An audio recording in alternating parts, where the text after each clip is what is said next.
Hi everyone, welcome to episode 4 of BotSplash TV. I'm Will Amosich, Business Development Manager here at BotSplash, and you've probably heard the terms multi-channel versus omni-channel communication. But how do the two terms differ when it comes to business communication?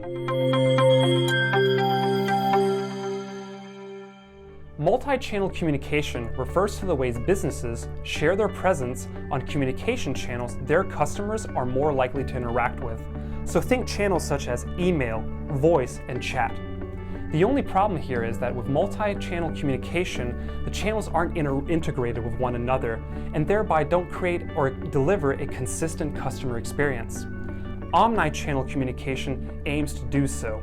Here, the communication channels are integrated with one another, thereby creating a consistent customer experience.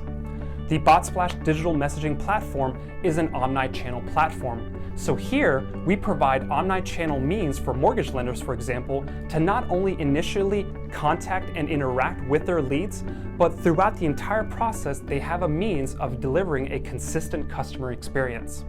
I hope that this has shed some light on the differences between multi-channel and omni-channel communication. I'm Will Amosich, and this has been BotSplash TV. Thanks for watching.